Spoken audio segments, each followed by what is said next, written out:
Welcome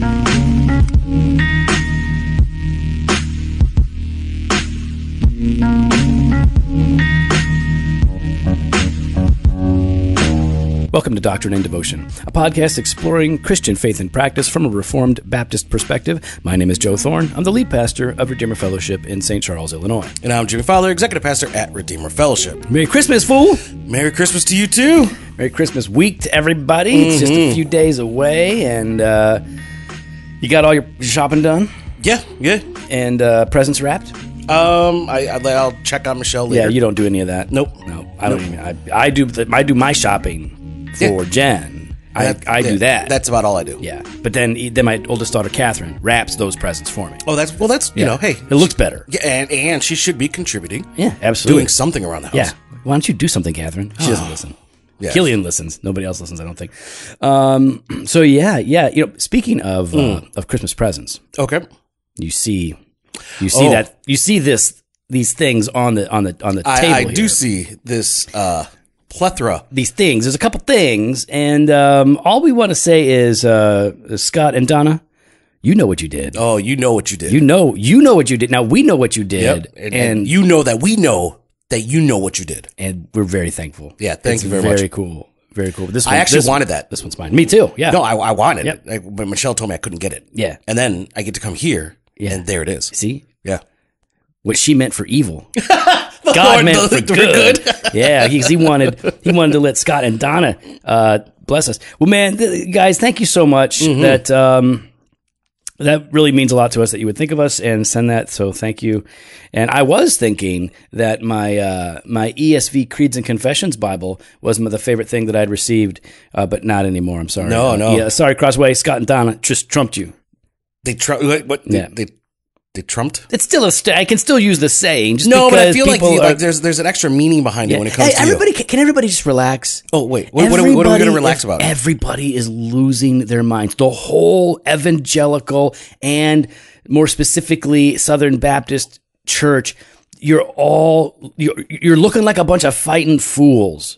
Like everybody is so wrapped up on both sides of every issue. They're like ravenous, rabid, crazy people. Whoa! I'm just done with it. Done with it. Oh, I didn't hear you stand up to Mark Galley. Wait, I'm not even talking. Oh man, here you go. Go ahead. Who says I'm not talking about Mark Galley? Because I know you. Yeah. And I don't listen. Here's my thing. Like, everybody is so reactionary. They can't listen to and learn. So let's say, all right. So hypothetically, let's say that somebody out there, it could be a friend, right? It could be a friend or somebody that you don't really like. They say something provocative, and let's just use I didn't mention Trump. I mentioned trumping, and then you turned it into Trump. So let's say somebody says something about Trump, something you don't like. Maybe it's pro-Trump, and maybe it's anti-Trump. It doesn't really make a difference to me. People take it overly personally. Yeah. They can't try to understand where the person's coming from, and then articulate and go, "Hey, you know what? Good thing that this world is not our home. So I don't stake my whole life in my and I don't find an existential crisis here because of this one issue. Because I have a God who reigns from heaven, and He's the one in whom I find my peace and my identity. And I don't know, man. I'm just like, it just seems like Christians are overly amped, reactionary, and missing the point on every side. Calvinist, non-Calvinist, social justice, anti-social justice, everybody. And I miss it too. I'm not saying like I don't get wrapped up in that stuff. Yeah. Hey, Joe. Yeah. Joe, can you hear me up there? Hang on. I need a ladder to get down off my high horse. Yeah, thank you. I appreciate that. Can you give me a little boost? I'm just saying, like, it's too much. It's too like, I just saw, Jared Wilson said something on Twitter. Jared's a friend. Jared Wilson said something on Twitter, and it related to, the sort of the politics of the day. And it was just sort of a short take, a little hot take. It meant to be a little provocative, but it wasn't, anything crazy. And it's like everybody's, I don't know. I'm just tired. You know what? Let's talk about Christmas. Well, I mean, for Christmas, Congress gave you the gift of impeachment. Oh, listen, I am not pro-impeaching President Trump, by the way. Just for the record, y'all know that we're not. No, you're not. No, this whole thing is silly. I'm not saying I'm pro-Trump. Like, I'm not saying like I think he's a great guy or anything like that. But the whole impeachment thing, I'm just not down with it. I just think that was a big waste of time. Man, that's I've never seen you go off on a rant like this. Yeah, people are just. I wish you guys. This is one of those. There's more civility on TikTok. There's more civility on TikTok than there is on Christian Twitter. Crying out loud. I wish this is one of those times I wish we had videos so people could see your expressions and how depressed you are. Like, you should see. Ain't nobody focusing on Jesus. Well, speaking of focusing on Jesus, Joe, as you said, Christmas is days away, and I'll be actually when this drops. What am I doing? I'm flying. I'm heading up to Canada. I won't see you for the week. Oh, that's right. Yeah. Yeah, it's gonna be fun. No, it's not. You're just saying that because you know that your crazy relatives are listening. No. I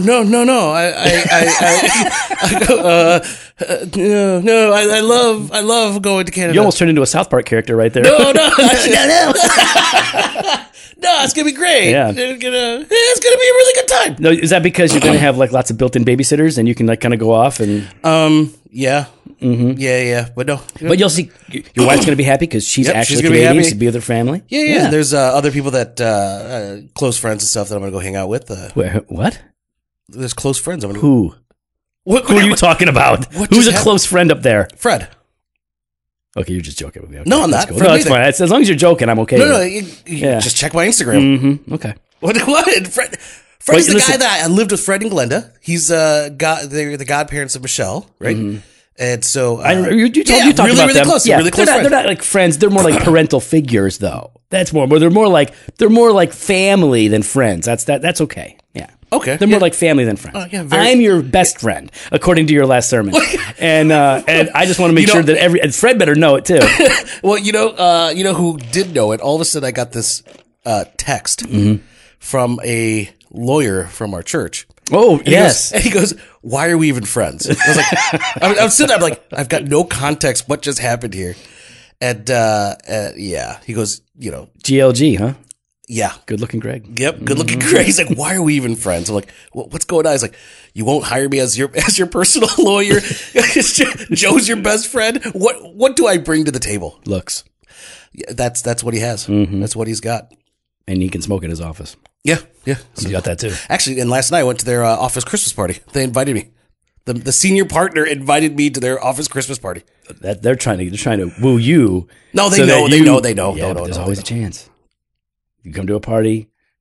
Yep. There's always a chance. It was quite a great time. So anyways. Well, while you're having a good time, some people don't like the holidays, Jimmy. Some people are, that's why we do Blue Christmas here, right? Because some people are struggling. They've experienced loss. Maybe they have a seasonal disorder. Maybe they're going through depression, anxiety. Loneliness? Yeah, some people are just stinking lonely. Me, I like being alone. Leave me alone. But other people feel the weight of isolation and they begin to despair. And so the holidays can be hard for some people. And even for Christians, right, who like the holiday, sometimes we can feel a little bit of gosh darn it after the holidays. Like a little bit of I really wanted Christmas to be more than it was, and I didn't do anything. Like in the sense of just kind of regretting the opportunities that they missed? Yeah. Yeah, I know, Jen and I have felt that way in the past where, it's like, wow, we really wanted to enjoy Christmas and to experience God's grace in Christmas, and we feel like we were just too busy and we didn't plan well enough, and it went by and it just was a big hurried mess. Yeah. There was no sense of magic. I know that's not a real thing, guys. So all my Reformed guys can relax. You don't have to put me on blast. Okay, so here you go. You heard here first. Joe Thorne believes in magic. Yeah, pro-Trump, pro-magic. That's what they're going to take away from this. Magic. Yeah, right. Do you play Magic the Gathering? I don't play games. You live Magic the Gathering? No. That's like a geeky thing. I don't do the game thing. The only games I play are old man games, canasta, cribbage. That's about it, and I barely play those. No. So, anyways, what were we talking about? We're talking about how you kind of have you go into the season. Yeah, you go into the season with all these hopes and expectations, and maybe this romanticized view of slowing down and enjoying each other's company. And yeah, I mean, I think I want the kids and the family to have a good time, and I want, and I really do want it to be about Christ and the gospel. So, we came across this article from Crossway. It's like 3 years old. Don Whitney did a series of articles like this, 10 questions to ask, and this one is 10 questions to ask at your Christmas gathering. And the idea here is that you can ask, these are the kinds of questions that you can bring to bear in a conversation, in relationships, even in a big gathering or a family party, maybe in an office party, you can bring up some of these questions to begin to leverage the holidays for good and for the glory of God. Yeah, so I mean, you could do this, like you said, a private conversation. You could do it in groups. But so, can I go? Kind of hard to ask questions without a group. You got to need some people there. Well, no, but sometimes you think it might be just one or two people. That's a group. No, but they're just family. It's a private gathering. But it can be open to believers, non-believers, Yeah, that's close why family. I like this. Neighbors, things, people of that nature. Of what nature? You know, where there's some that are distant, some that are close. Okay, gotcha. Good. I did not get where you're going No, with that. I'm just messing with you. It's early in the morning. Yeah, it's is. early Gotta in the get this morning. done. All right, so here you got 10 questions here, Jimmy. The first one is, what's the best thing that's happened to you since last Christmas? That might sound like a softball, not such a big deal question, but the reality is like it's a pretty big question. Like in the past year, what's the best thing that has happened in your life? That can open people up to talk about something really important. Yeah. It might be worldly and frivolous as well to you, but it's a good conversation. But it's a good opening question. And I think it also helps people kind of slow down and look and say, there have been, for those that we were talking about before, right? That are maybe depressed or anxious or maybe feeling lonely. There's still that sense of there's something good that happened. Can you see the good? Can you see the good, right? Yeah. Number 2, what was your best Christmas ever? And then, of course, why? That's one of those potentially, and I think likely to be a nostalgic, fun sort of now it could be like very meaningful and deep and profound, but I know for a lot of people it's just going to be when I was a kid. And they So Joe, what was your best Christmas ever? I don't remember any Christmases. You just had no best Christmas? Let's see. Maybe I would say the ones that stand out would be. I know your dad listened, so Jim, I would have appreciated the Christmases you gave me. All right, the Christmas where, as a 5-year-old, I woke up like at 11 at night, and I could hear Santa eating the stuff and putting presents out, and I snuck down the hallway to peek because that's what I would do. Yeah. But then at the last minute, I remembered that his reindeer know if I'm out of my room, and they could telepathically tell Santa that I was about to peek, and so I had to. I went back to my room. I never looked. I never took a peek at Santa. You didn't get to see him in the flesh. And then that morning when I got woke up, my dad was outside ringing sleigh bells, and my brother was waking me up saying Santa just left. So and then like that year, I figured out that they lying. But listen, just the fact what your dad went through to make sure you enjoyed it. Yeah, he orchestrated the lie. No, that was actually a really sweet one. The first first Christmas after you get married, first Christmas after you begin to have kids. Those are all real special ones. Yeah, it's good. What about you? For me, you know what?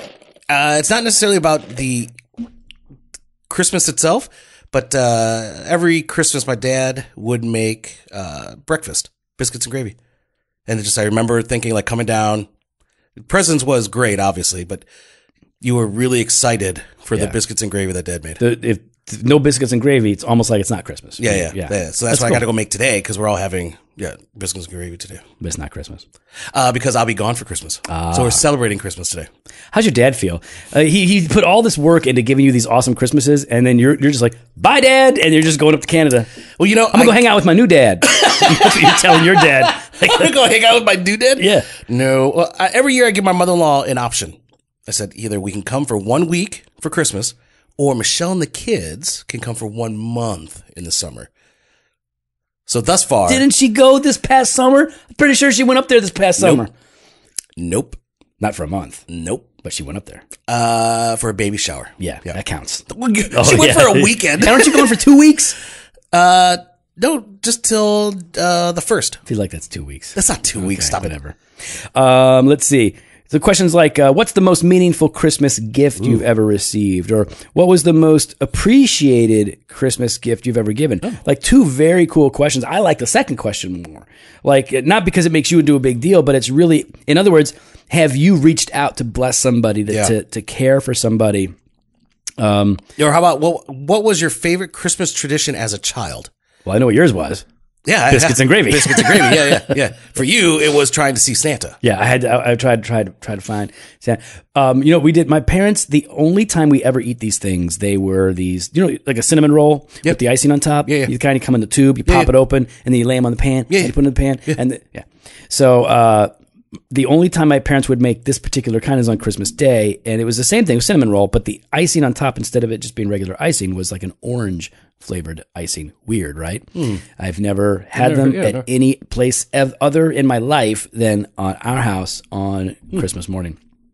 So for some reason, those orange whatevers became a part of our tradition, and then of course Jen, coming from Germany, has brought different traditions with her to our family. Oh, Belschnickel? No, Krampus. Krampus. So she brought Krampus. Listen, if you're gonna lie to your kids about Santa Claus, you at least have to double down and then bring in Krampus, because where's the fun then? Like, this guy. It's like, this guy. If you don't know who Krampus is. Krampus, like Jen grew up with Krampus. Krampus is like the demon lord that, so you got like St. Nicholas, not St. Nicholas, but like Santa Claus, this guy based on St. Nicholas. He goes around and he's going to give presents to all the kids who are good. But at the same time that he's running around being a creep, Krampus is like this, like half man, half animal, hoofed, horns, whole thing, walking around with this big sack on his back, and he carries a stick, and he walks around, and if he finds bad kids, he puts them in the sack, kidnaps them, and eats them. Yeah. Merry Christmas, everyone. Mm-hmm. Thank you, Joe, for sharing that great, heartwarming. Keep our kids in line. So speaking of which, Joe, what do you do to try to keep Christ in Christmas? Well, I want to hear about this in your house as you guys are teaching about Krampus. Okay, well, first of all, we do teach about Krampus. Mm-hmm. We don't pretend that Krampus is real. Okay, so after you've done teaching about Krampus, how do you keep Christ in Christmas? Mostly by, I guess there's two ways in which we think about it. On the one hand, Christmas isn't a biblical thing. It's just a cultural thing for us. Like largely, it is something that the culture brings to bear. Like, it's a seasonal holiday of sorts that is connected to the birth of Christ. And so on the one hand, like we just took our kids to go out and see the Larson Christmas lights. Right? We do that every year. I think we're going to do that tonight. Go late or go early, because you can wait an hour and a half. Forget it, I might not go. Yeah. We went at like 8:30. No wait. Boom. Got right in. Oh, that's good to know. Okay. So anyways, we'll do that, and we'll just get like hot chocolate or whatever, and we'll put on Jingle All the Way in the back for the kids to watch while we're waiting in line for these Christmas lights. And it's all that it is, right? So we'll do that. But what we try to do is throughout the years, we're trying to disciple our kids about God, the Father, the Son, the Holy Spirit. And then we leverage wherever we're at in the year if there's ever a connection point. So in Christmas time, obviously there is. And so we wind up talking about the birth of Christ. We wind up talking about Advent. In the past, we've done everything from Advent devotionals to like biblical Advent calendars. So we take every teaching opportunity, at least we want to take every teaching opportunity God gives us to make connections to the truths of Scripture. And we're actually at the end of this, Jimmy and I are going to recommend some ways that we can do this better. But to keep Christ in Christmas is like, I guess I feel two ways about it. On the one hand, I don't feel like I need to do anything because Christmas isn't biblical. You know what I mean? In that sense, it's not a biblically commanded thing.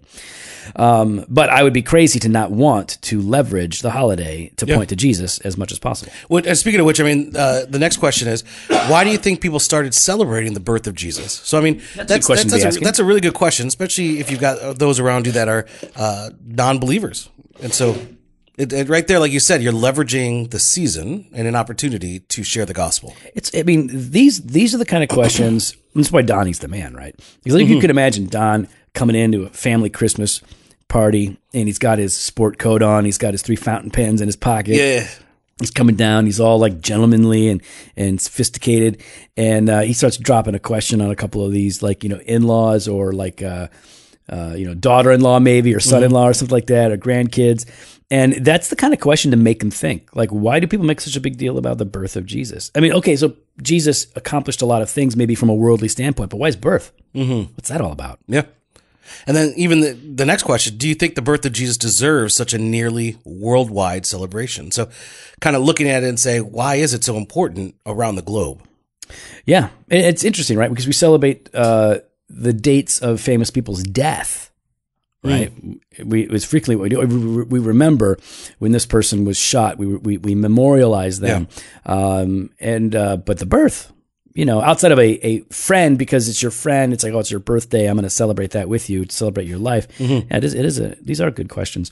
And then number 10, why do you think Jesus came to earth? Makes him sound like an alien, Don. Don't say it like that. I think that's the wrong way to word it. Now, why did Jesus visit our planet? Like he came down in a thing. It's a little weird, but we know you have what.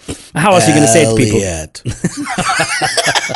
When was the last time you saw that movie? I don't know, but there was a commercial on recently. Like E.T. came back and it's like, Elliot. He's like, you came back, and you're supposed to go online to watch the rest of it. I didn't. Yeah, I didn't like that movie when it came out.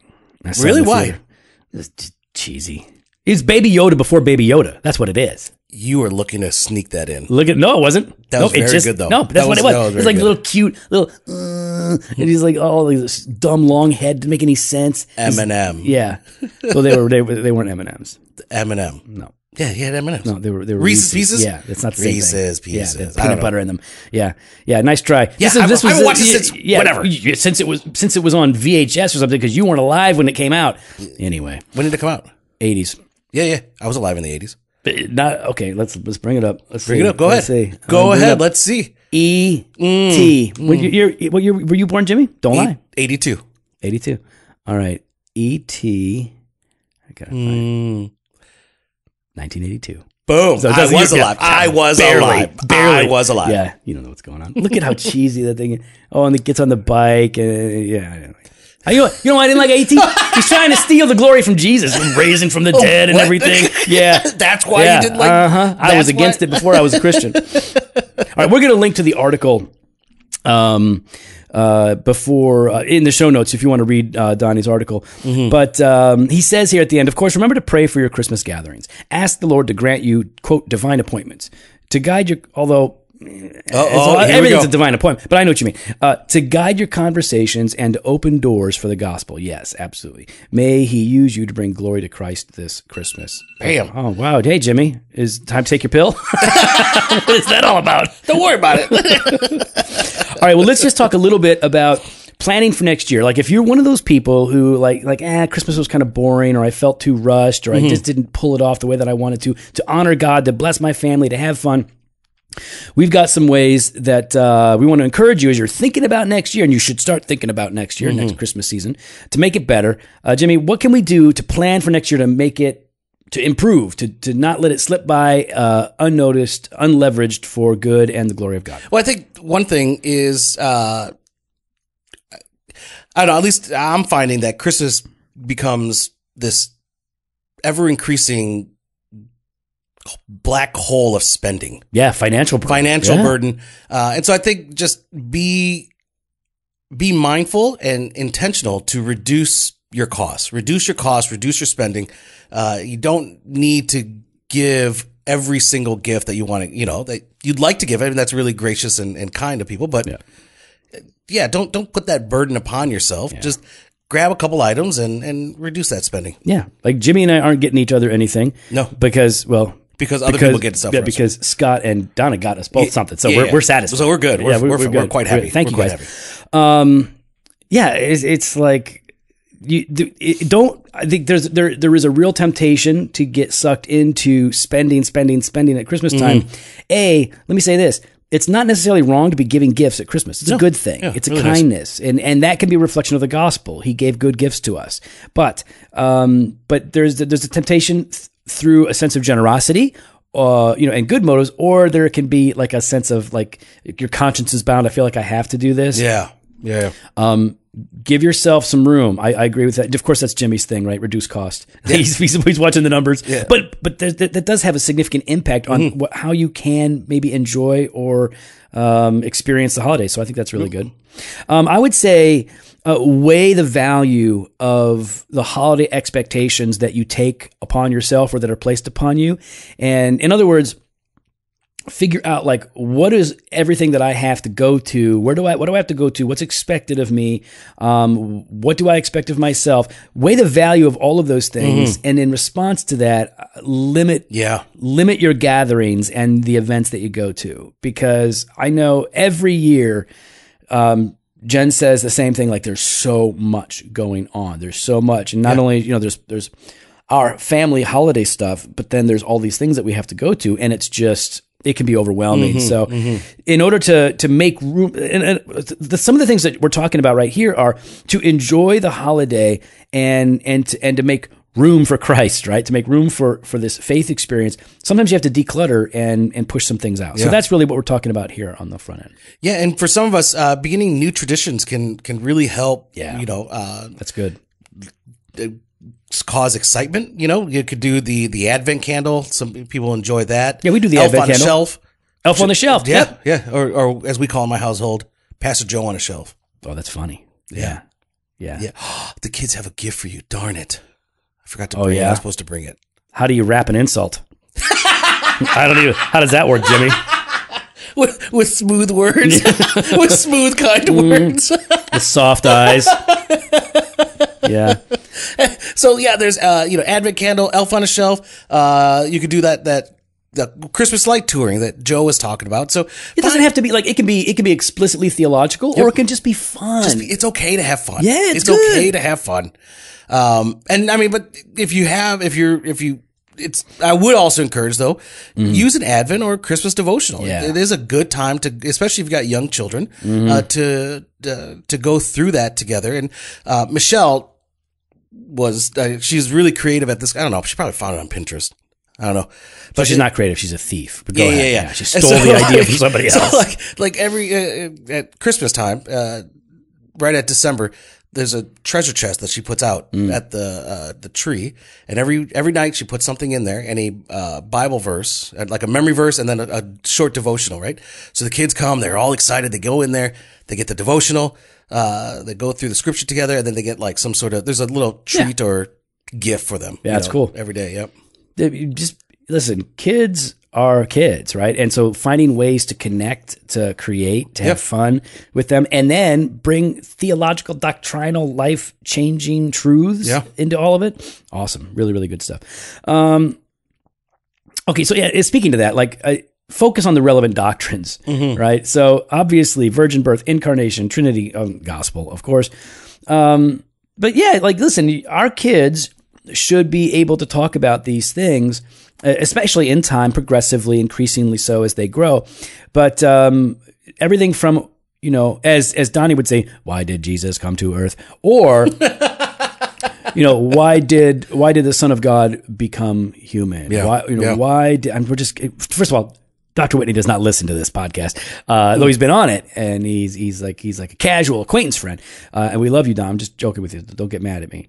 Don't at me. Don't at me. Don't write me a sternly worded letter. Because if you do, I'll put you on red.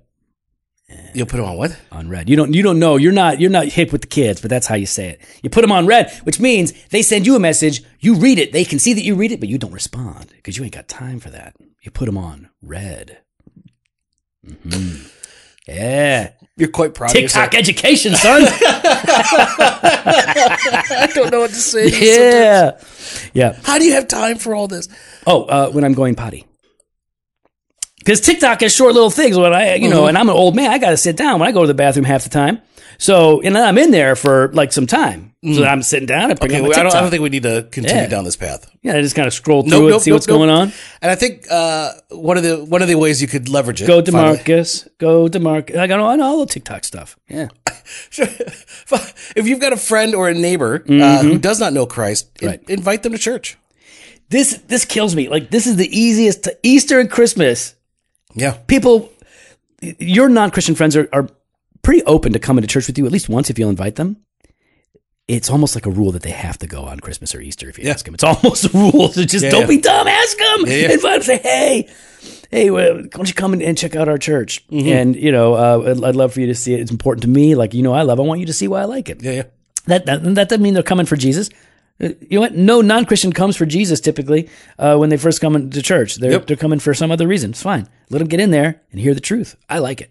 In other words, you got to plan for next year. Yeah. The reason most of us mess up our holidays or even our vacation or whatever it is because we didn't think it through. We didn't plan it ahead. You know who likes to plan? Fofo. Yep. Fofo likes to plan. And so, I mean, I like to listen to what he's doing and how he's approaching, whether it's a vacation or even a business trip, because like for Jimmy, like this, and I don't mean to talk about you, Jimmy, like, as if you're not here, but what Jimmy will do is Jimmy doesn't just have expectations when he goes into like a meeting, a conference, or a vacation. He has expectations, but he also has a plan to ensure, or at least to make more likely, that those expectations will be met. He's like, okay, I'm going to map this out, I'm going to put it like this, and these are the steps I'm going to take. You got to do that for the holidays too, guys. And so, not too late. Christmas is a couple days away. Use Dr. Whitney's questions if you have the opportunity to talk to your kids, your family members, your relatives, and let us know on social media how you plan on making Christmas Day awesome. We want to hear about it on social media. Jimmy, how do they let us know? Yeah, you can follow us online on Instagram and Twitter at Doc and Devo, or on Facebook /Doctrine and Devotion. You can head to the website, drdevotion.com. There you can contact us. You can sign up for the email blast or hit up the store, jofostore.com, and grab some gear. Fresh pod every Monday and Thursday. Blog posts on Wednesdays. Merry Christmas, y'all.